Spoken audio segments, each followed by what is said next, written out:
I started conceiving this work, I think, in 2013. At the time, I was doing my MFA at the Kwame Nkrumah University of Science and Technology in Ghana in Kumasi. And one of the early installations which I did was taking the jute bags, which are originally from India and Bangladesh, and sewing them together with like the women who use these headpans in the market.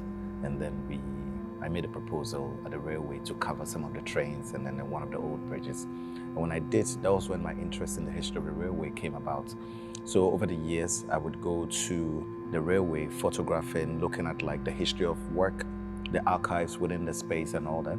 But I also knew that there were trains which the states periodically were discarding, they were scrapping them. So there are companies who would buy them and then they'll cut them into pieces and sell them as scrap metal.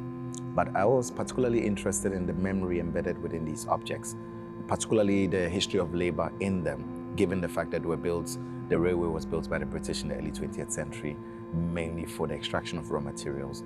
And the early trains obviously came from England, but some of them later on came from other places, like even Germany, like the rail lines, most of them were actually fabricated in Germany.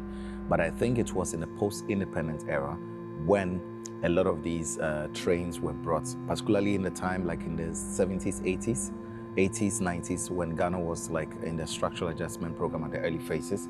So a lot of money which was acquired through loans were also used in the acquisition of these trains. And I thought this is quite brilliant because there's an entire history of economics within these machines and objects. So when they are sold later on as scrap metal to the scrap dealers, then now I think as an artist, I'd use the residue, the capital residue, economic residue of the art world through drawings or whatever artworks to acquire these objects. And then now we would find ways of transforming them into these sculptures. For the headpans, it's quite interesting because most of the people I worked with from the beginning of my practice were using these headpans because they were like young women who were working in the markets and others. And historically, people would always migrate from the rural areas to the major cities to find work, and they mostly worked as head porters. In Ghana, we call them the kayes.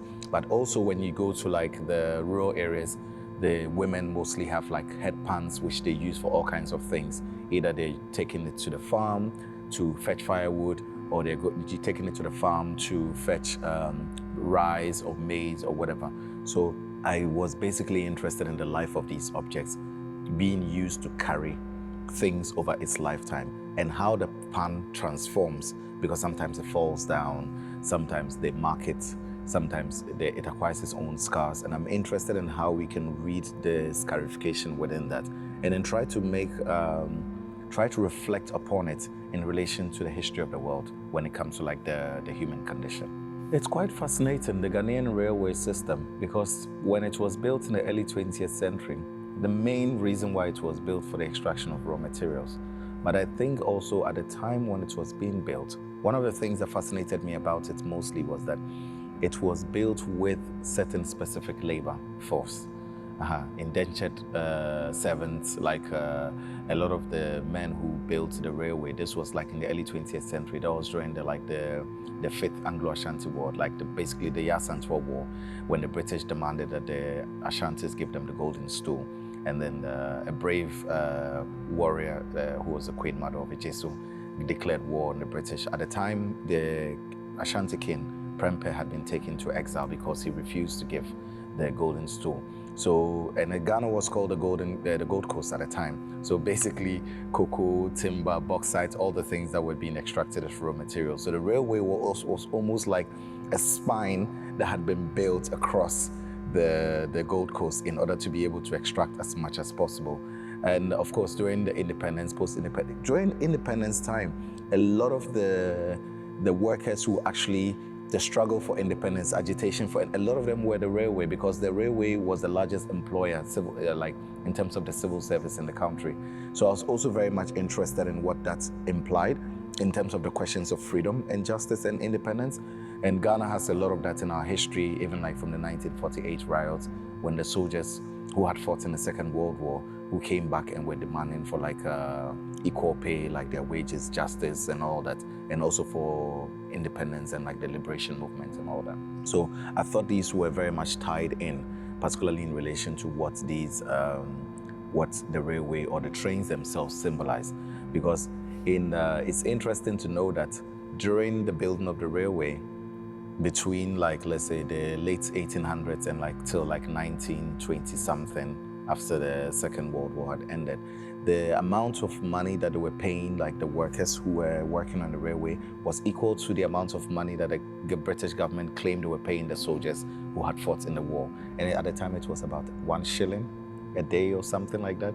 Yeah, so again, if you look at it in relation to what these objects themselves produce in terms of the extraction of the raw materials and everything, then realize that there's a huge disparity within that. So I think that these objects, the materiality of the objects only allows us to be able to go back in time, but not just time that happened already, but also looking at time which is yet to manifest itself, and then to be able to ask these questions of justice and all that.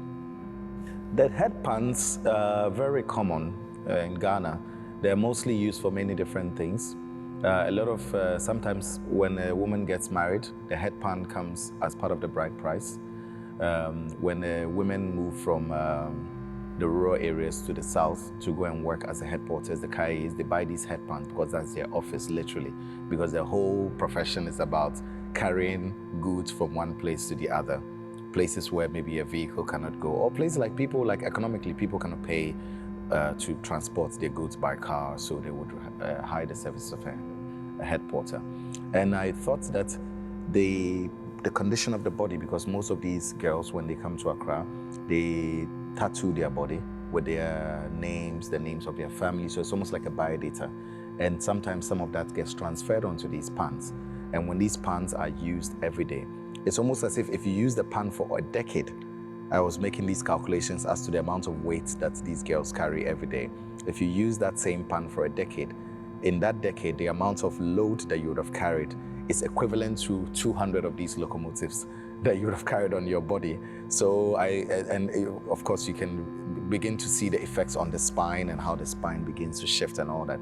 And I was already thinking about that in relation, the relationship between the carrying of things, the load on the head, in relation to the spine of the body, and again looking at it in relation to the spine of the rail, because the railway line is basically a spine on the earth that allows an object to move from one place to the other. So the headpans are quite very special. When this work was conceived, one of the difficulties was how to get this number of headpans, because they have so many different characteristics. Some of them are used for like processing oil. Some of them are used for processing granules, for share. Some of them are used for carrying firewood from the markets farms. Some of them are used for bathing children at home or going to the river to fetch water. But I think that because they've been used to a point where they are scarred and broken, it can no longer perform the task that they used to perform, let's say, 10, 20 years ago. And so I thought that given the new pants would somehow renew, it's like a renewed promise of being able to start all over again. So now the women are very excited because this new pan would give them the chance to be able to, for instance, fetch water, which will not leak. But at the same time, I thought that there was a promise of gifts in terms of the memories which were embedded within these pans from a very material point of view, because there are all these scars on it. And if you pay attention to the scars, you could also draw relations to the scars of the body in relation to not just the spines, but also in relation to the history of, let's say, tribal marks, which can be traced back to, let's say, the period of the First and Second World War in terms of the soldiers who had to fight in Europe during the Nazi occupation, and also soldiers who were sent to, like, for instance, Burma and many other places. So I thought that these pans could somehow allow us to be able to tease the history of the world in them. In terms of art making, for me, it's been very important to somehow challenge and expand the notion of art making in terms of the context of it, the form, and all the other things that come along with it. Imagine that these trains were brought all from Germany, from Stuttgart, all the way to Ghana, and then they were used in the mines and other places. The amount of engineering precision that was used in producing these trains, for instance, even the engine was made in America, General Motors. An engine is very powerful, can produce energy and do so many things in relation to, like, domestic household work and things like that. And I thought, now the train has gotten to a point where it's almost like a carcass. It's like dead. Yeah, but for me, death is not really death. Death is only a portal to like really understanding what life actually is. And I thought, through the making of the sculpture, the train undergoes through another kind of like intelligence or labor transformation. And then amassing these objects and then putting them together and transporting them all the way back here is almost as if the object is coming back to Europe, but it's coming back with a new sense of, as inspiration and aspiration. You know, that might be marked with a decay or death or failure, but I think it really opens up a portal for us to be able to have some kind of a renewed conversation. And the headpans themselves also, and all the other materials like the X-ray. Also, I figured that we could have printed those here, but the printer that we work with in Ghana, they normally don't do these kinds of printing. So when we ordered it, after we did the X-ray, they had to order the specific papers from China before they could print them, and even a lot of them got damaged because it's the first time they were actually printing this. So I think sometimes the work also allows for us to be able to somehow challenge the notions of production within a given context. So at the end of the day, most of the work is mostly all done from Ghana with like local artisans, the railway workers, the women that we work with within the studio or within the communities, engineers, my studio assistants who are like painters from the university, my two assistants, Francis and Benjamin, who I've worked with for more than 10 years, also with like the kind of intellectual knowledge that they've gained from like all these experience. So all of this coming back to like the collection of these, like the massing of these objects, I think it really does something in relation to like really challenging the notion of what contemporary art in itself can be, and how that the relationship between, let's, for instance, the global south in relation to, for instance, Europe. The photographs are basically of the women in the community around Red Clay. Yeah, so a lot of them are women that we mostly work with in the studio to do many different things.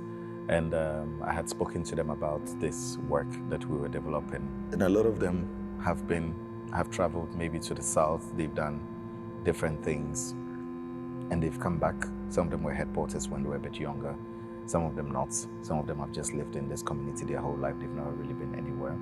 But the point comes back to the fact that the women in these communities are like some of the most hardworking people you'd ever come across, you know.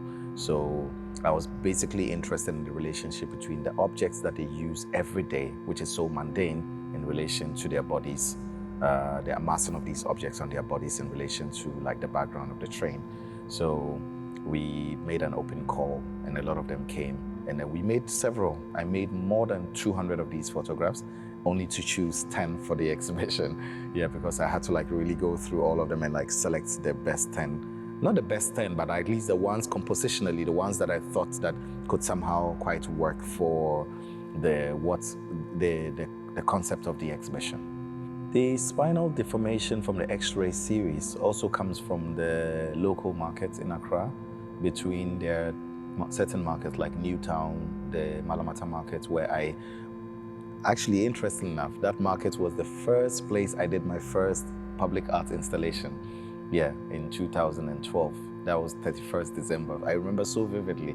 It was so important for me because I'd spent so much time at the markets negotiating with the women and all that. And a lot of them were people that I collaborated with in producing like works that ended up in Venice, in the Arsenale and other places.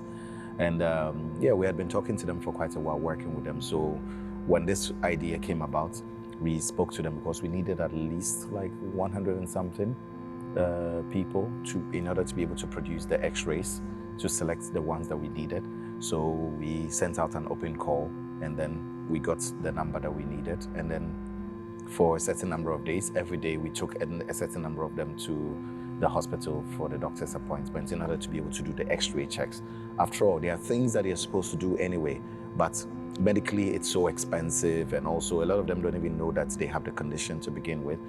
There was an NGO, a foundation in Ghana that was doing that for a while, and some friends of mine, it's called the All Foundation, some friends of mine worked there, And I first saw one of these x-rays from them, and they were telling me about the condition and everything. I thought it was quite interesting, but thinking of it from an artistic point of view, because I'm not just thinking about the x-ray in terms of that, but I'm thinking about the x-ray in relation to like the spine of the train itself, the headpans. The images were given to us as digital files.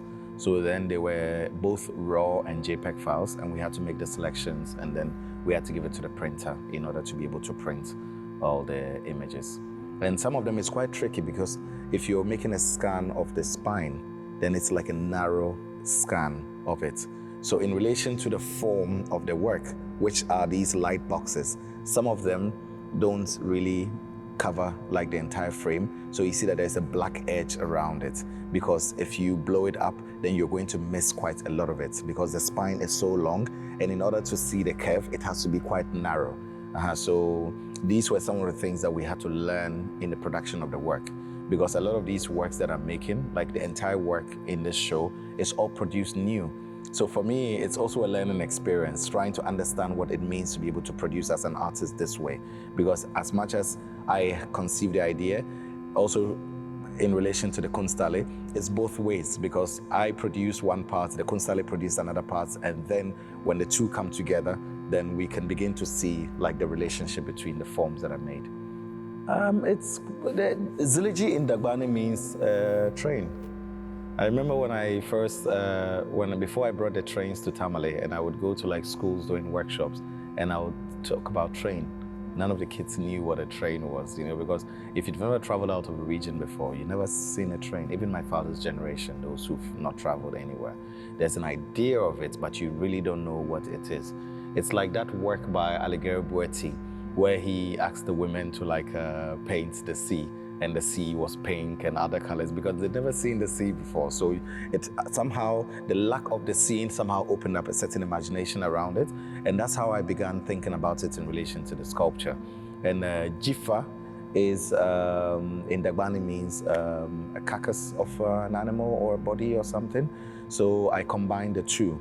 Zilijifa is like the rotten carcass of form. And also because in this, in the work, the most interesting thing I found was that when I only realized this when I came to Vienna now, during the install and walking underneath it, then I suddenly realized that it reminded me of Jonah in the belly of the whale, because it's suddenly like you're like in the carcass of an animal. The inside is, because normally in this train, you're not meant to see all the things that you see. Like the train is never this empty. Yeah, because we've removed the internal organs, everything. And it's almost like a cave where the pans are there, and then you can walk underneath it. And then the pans have these like sharp. So it's almost as if you're like in a very delicate space, You have to make sure you don't touch the either parts of the wall. And then you're at the same time fascinated by the details within it. Yeah, almost like going back to like discovering like a cave, an old cave painting or something like that. But I really like this idea that it could somehow conjure so many different meanings across the history of mankind, either from like the era of the caveman up until like biblical stories, up until the contemporary world, even during the First and Second World War, a lot of the trenches that the soldiers would build in order to be able to walk underneath it during the war and all that. So there's so many different imaginative points or memories that come into mind, and I think it's quite good for a context like this, particularly within Europe, because then now it begins to allow us to re-excavate, let's say, certain memories and histories. James Baldwin is quite important in terms of thinking about ideas of progress and also ideas of freedom, particularly also around the time of the civil rights movement.